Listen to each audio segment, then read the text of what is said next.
4 years ago, I posted a video.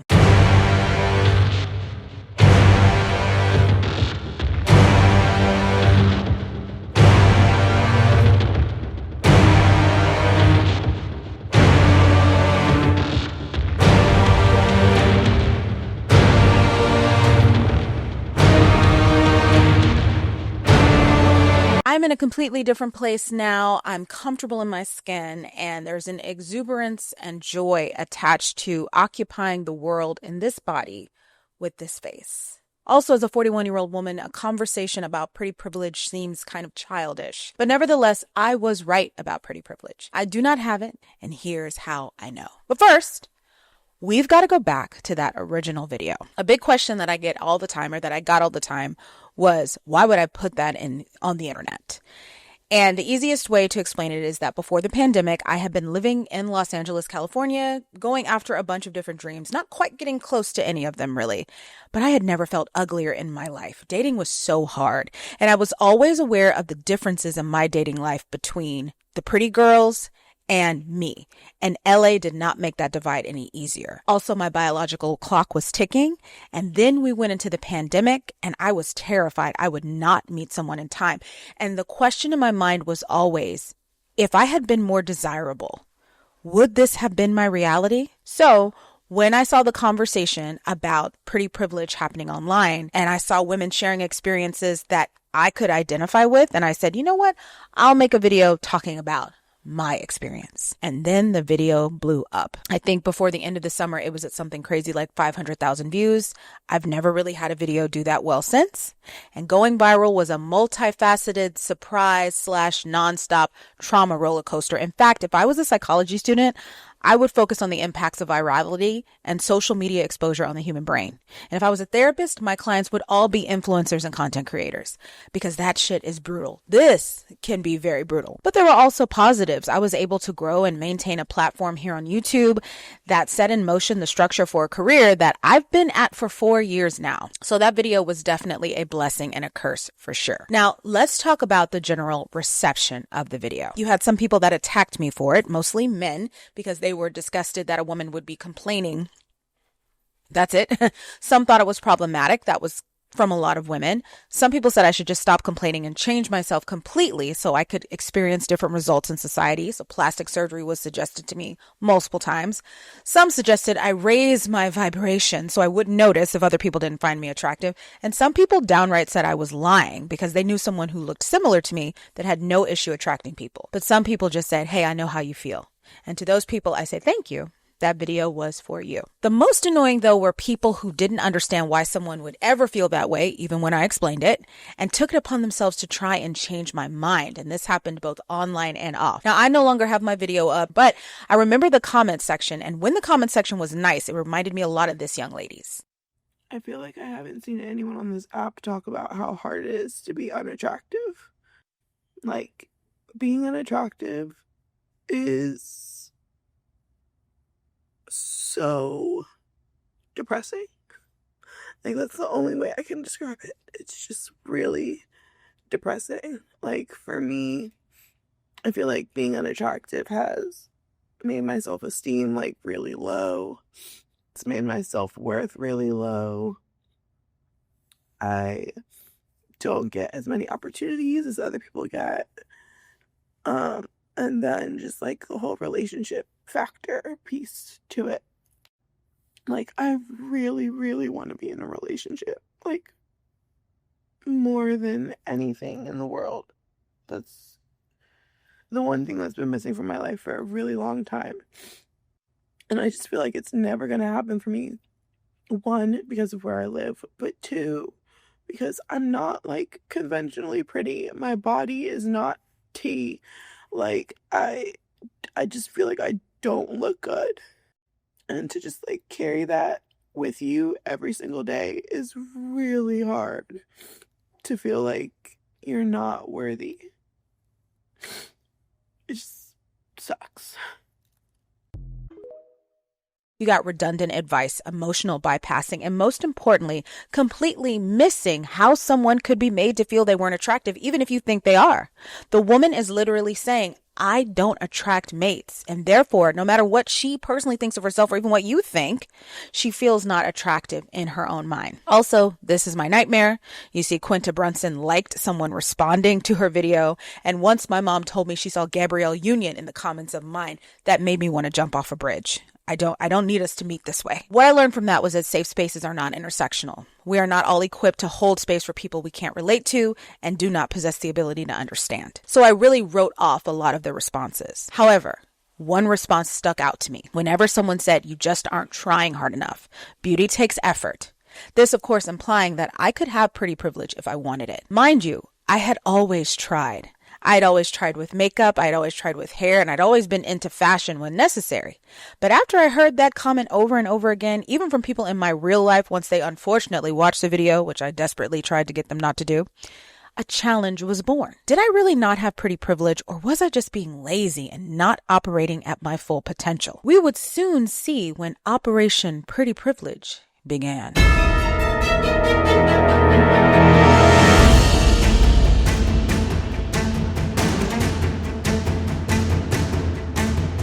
This experiment ran between the years of 2021 and 2023, with consistent reinforcement happening in the years that followed. For the sake of this experiment, I would define pretty privilege as a woman's ability to secure resources and opportunity based on her physical appearance alone. A key element of this privilege was that she secured these commodities from, but not limited to, romantic partners or benefactors, specifically men, because I am a heterosexual woman. It's important to note again before we continue. I do think I'm a beautiful woman. I think it's evident in the photos I take and the way I show up for myself, both in public and in private. Also, again, the photos.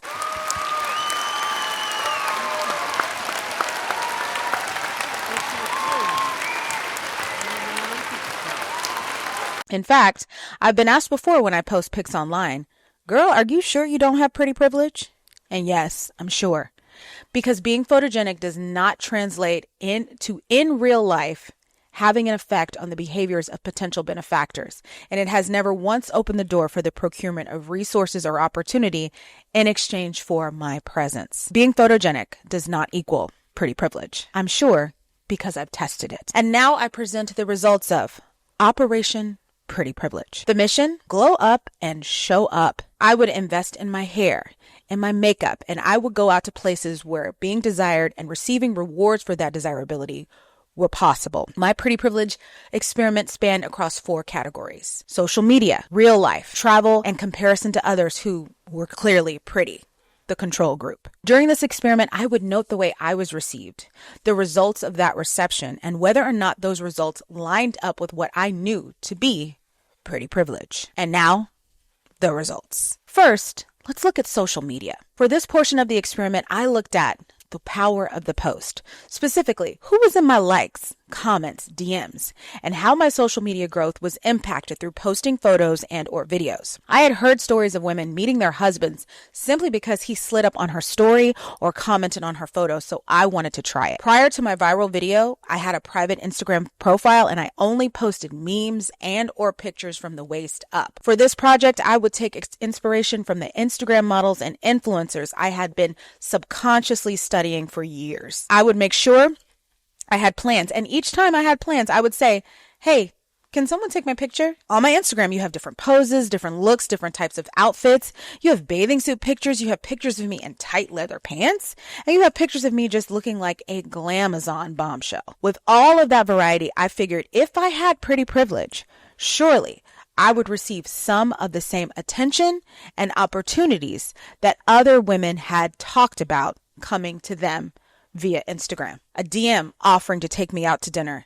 Maybe an invitation from a promoter wanting to send me to a party nearby. Perhaps a follow from an interested man that turned into a possible relationship. But 4 years, many photos, and countless story posts later, not to mention TikTok videos from time to time, I can report I do not have the power of the post. There are no invitations for dates or otherwise that ever come from me posting unless I'm being hypersexual, as I seem to be doing in this TikTok.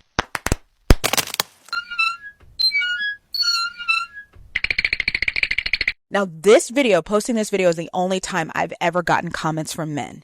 Even a DM or two came from this video, and I just rolled my eyes because the video is literally about how I tore my ass in half, flinging it around in dance class. There's no way I'm going to do that for somebody when I was at death's door doing it in dance class. Like, who do you think you are? And it proved to me that for me to be visible to possible mates, I had to be hypersexual. A simple selfie was not enough. The verdict: no pretty privilege by social media standards.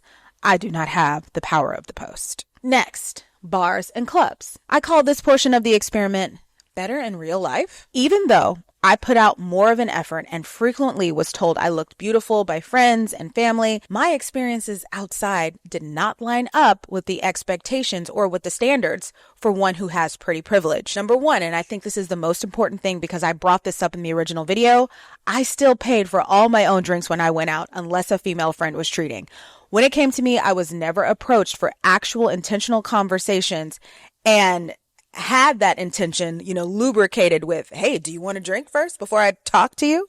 Compared to others, I was ignored in a group if a finer woman was there. And if a man did offer to pay for my drinks, he was a friend of the group that I was with and just being kind to me. Also, and this was probably the most hurtful thing, I only got hit on at the end of the night or specifically in the pursuit of sex. Most men who tried to talk to me only wanted one thing and didn't try and hide it. If I was approached at all, or I sensed someone incoming and I was not on that frequency, because sometimes I was, let's just be real, I tried to change my responses. I tried to police our conversation so that they wouldn't think I was just that type of girl or woman, but they still only saw me one way. The box theory, where men meet you and they immediately put you in a box, is real. There were some exceptions to this. I was asked on 3 dates total from 2020 to 2023 after meeting someone outside. I declined one because one man stood like a grandmother, and he couldn't follow me in conversation. And so it was just like incompatibility. And another threatened to impregnate me immediately with twins who had vitiligo. And a third claimed he was a singer and only gave me his stage name. I looked him up. I found no music. So that was all for the date invites, and that's over like a 3-year period of time. So Operation Better in Real Life, also a fail. Next up, I looked at traveling, or as I like to call it, Operation Maybe I'm Better Somewhere Else. So with this, I was looking to see how I would be received in different cities, and it was disappointing. When I was approached, I was propositioned for sex, and crudely so. Also, I found out that if I'm traveling in a group of people and men can choose between me and others, I'm chosen last or completely left out. And there was a situation that happened in Miami Beach, 2 situations actually, but most specifically, when I went to Miami a couple years ago, I was out on the beach and there was a man passing out flyers for Live nightclub. And I had heard about this for years. And I always knew Miami has a big pretty privilege, colorism, whatever, but he completely skipped over me and went and passed flyers out to other women. Finally, comparison to women in real life, or people who have pretty privilege in real life. I like to call this one right in front of my salad. Ironically, during this period of my life, I met women with pretty privilege all the time. One woman specifically was intrinsic to my study because I met her right when I started going viral, and she was a blatant example of the privileges that those who are deemed conventionally attractive can receive and also fumble. Here's some of what I observed from her. First, men allowed her to be completely unhinged and irrational. There's a whole story behind that. Secondly, I heard stories of men going out of their way to be hospitable, share resources, and invite her to events simply because of how she looked, regardless of her behavior. And without her pretty girl privilege, I received none of those things on my own. So I had to be her guest to things, or else I wouldn't get invited. One new acquaintance called me after a bad day at her internship just to explain to me how she'd been treated by another woman, presumably because she was pretty, and to let me know that I'd never understand what pretty women go through. We had an okay conversation, but I could tell there was a lot of resentment there. And I also saw pretty women come to town and immediately end up on dates and in relationships. They didn't have to prove their worth.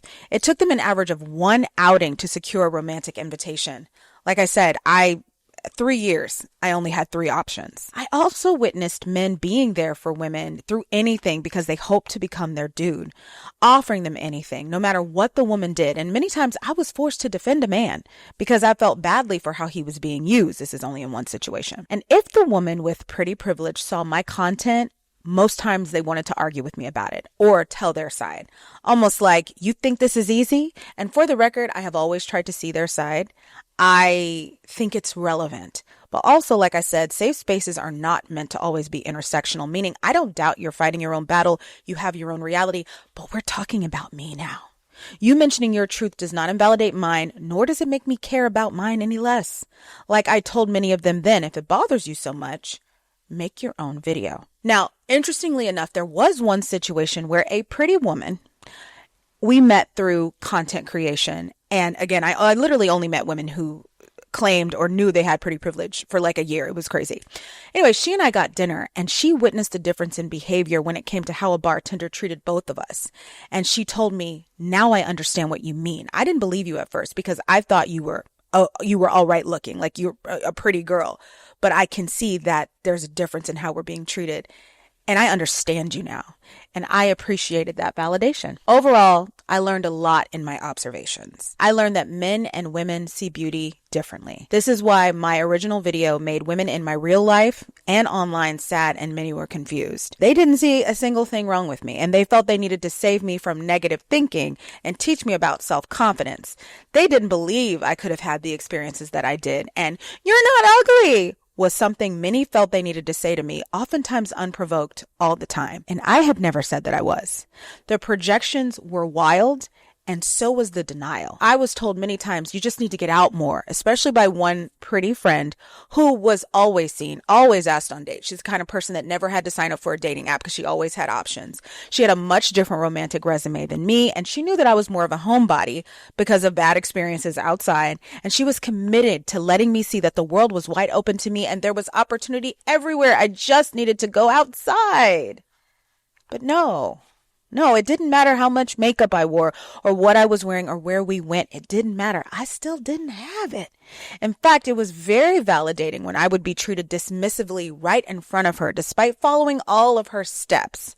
I may have been an asshole about that on a few occasions, actually. In conclusion, 4 years later, I can sternly say, I don't have pretty privilege. So what now? Well, let's look at the positives, shall we? The positives of realizing you don't have pretty privilege. I know my place in the aesthetic Olympics. I'm not delusional about how I'm received. I don't put myself in places where my looks are what's needed to gain me access, and where that access especially is policed by men, and the rewards for gaining that access are given through men. I've been like this since my 20s, but I'm definitely like this now. Understanding this about myself grounds me and keeps me from being too confused and frustrated when I'm not treated a certain way. To expand on this, I'll never be like the young women that go to Miami and get confused about why they can't get in the clubs. I knew why that promoter skipped over me. I'll never go through the phase of life where women are like, oh, I became invisible, because they're normally talking about becoming invisible to men, and I kind of always have. And as a result, aging is less scary for me, at least where my looks are concerned, because they were never a big part of my value. Also, women in my family don't seem to age. Like my aunt is in her 80s, she has no wrinkles. So here's some neutral negative experiences. I don't expect mutual attraction ever. This means that when I see a man I'm attracted to, I make it a point actually not to make eye contact with him. When I see or hear women say things like, girlies, all the cuties are out today, I just skip over that kind of stuff. I don't pay attention to it because the cuties will not be for me. They will not be interested in me. And I don't like giving someone the option to reject me. So this means I never approach men in public, not anymore. I've had my days, okay, but not anymore. And if I do make eye contact with someone that I'm attracted to, I want to try to make sure that it's respectful. I only let men know that I'm attracted to them or I think they're interesting on dating apps, because if I'm rejected there, I'm being rejected in the comfort of my own home underneath a weighted blanket instead of spending time and effort and money to be rejected outside. Here were some surprise findings for me. Visibility does not mean that you have pretty privilege. So in LA, I was pretty much invisible when I would go outside. And so I was just so excited when I got to Houston for men to be able to see me. But just because they see you don't mean they're going to act right. I feel like they know who they want to treat a certain way and who they don't. And yeah, I just would have rather been invisible. Now, here's the biggest conclusion. Pretty privilege doesn't matter, and it's not actually what I wanted. I don't like attention from people I don't like. I don't like receiving gifts when I don't like or know you, and I would never go on a trip with a man I don't like. I also don't like the idea that everyone around me is only trying to use me for their validation or to objectify me, or they're just imagining how they can use me. For example, I felt badly when one of the friends that I met during that time, a girl who had pretty privilege, she reconnected with somebody from her past. And she thought, oh, he wants to be friends. But he turned out to be a married man who just wanted to take advantage of her because he'd always wanted to have sex with her. I remember how much she cried and how sad she was. Now, I could see his attentions coming from a mile away because I don't trust men to just do things without hoping to get a reward. But she did. And I don't like that. Also, being conventionally attractive is a dog whistle for constant surveillance. I don't have to worry about this. People don't try and gain access to me just because I'm in the space with them. Like I said, I'm invisible usually. I just sort of float through. So my existence in the world is peaceful, largely because it's not impeded by the presence of people who are trying to get access to me. I knew a girl who was striking, and it was like, great, you're so pretty, but you can't go anywhere without being sought out. And I don't like that. Also, if we want to get real, there's never been a job that I couldn't get because of my looks. I'm not seen as a threat, so it's easy for me to make friends with other women. I know someone who went through having a hard time to make friends with other women because other women would see her as a threat. And I don't like clubs and bars anymore. So it doesn't matter to me if I'm not in VIP or I need to be cute to get in. I didn't want pretty privilege because it is so subjective, and the reality of being conventionally attractive can be very stressful and cumbersome. What I really wanted was organic and reciprocal experiences of desire. I am a storyteller by nature, and I'm very romantically adventurous, and I'm a deep feeling person. I wanted to live a life of romantic stories. I wanted love and adventure and babies and vacations. And it should be noted that I know that many people have that life regardless of how they look. And those people are Libras. Nope. I did not want pretty privilege. What I really wanted was to feel like a woman who was desired and loved. And 4 years later, I finally understand that wanting pretty privilege was a symptom of a much bigger desire. It was never the whole story. For those who have felt what I felt, I would challenge you to ask yourself, what is at the root of it? Do you really want to just not pay to go into a club? You just want the free trips? You want to deal with the jealousy and the competition? Or do you just want acceptance? To know that you're enough to be loved. I see it every time someone posts a video talking about this. I see it in incel content. We all just want the same thing, to know that we are seen, desired, valued, and that we belong. Here are some last words. Pretty privilege and confidence are not the same thing. Just because you like yourself doesn't mean you have pretty privilege. Just because you like the way you look doesn't mean others will. Pretty privilege is about what other people think of you, period. So stop telling people all they need to have is confidence to achieve it. Also, you can be beautiful and not have pretty privilege. Why? Well, it turns out pretty privilege is not concrete. It's completely subjective and could change at any moment depending on the environment. Pretty privilege is established by the demographic that you are visible within, not your looks. Furthermore, a lack of pretty privilege is not the absence of beauty. It's merely the result of your phenotype not aligning with a specific audience and therefore not being able to be used as currency within that audience. It does not mean that you are not beautiful. So how can someone feel beautiful if they don't have pretty privilege? Well, beauty is just that, a feeling. It can't be quantified. It can't be reduced to one thing. Without anyone else's permission, you can and should feel beautiful. No one is stopping that. I feel beautiful. It comes from joy down in my heart, from genuinely liking myself, from being loved by people that know me and like me. Anyone can have access to beauty. Beauty is greater than pretty privilege. If I could go back in time, would I have uploaded that video? Absolutely. There was a point where I was at a hotel in Mexico and I was at a hydro spa. Now, a literal year before, I could not have imagined being able to afford this kind of experience for myself. As an adult woman, I had never been able to really pamper and do anything like that for myself with the current ways that I had made money prior to putting that video out. And there was a moment when I was at the hydro spa, they said, you should spread your arms out so that the water can really get into your joints and massage you. And I lifted my arms out, and it was very Christ the Redeemer of me. I lifted them out so they were both fully elongated, my full wingspan. And I closed my eyes and tilted my head back, and I said, this is what pretty privilege got you. Yes, I had a lot of very insulting messages. Yes, it caused me to get in fights with people in my real life. Yes, I spent a lot of time having arguments and conversations with people that I never intended to speak to when I published that video. But it also allowed me to have an exceptional life that I may not have had otherwise, and to do things that I may not have gotten the chance to do otherwise. And that is a beautiful thing. And so I'll always be grateful. Case closed. Experiment over. Thank you for watching.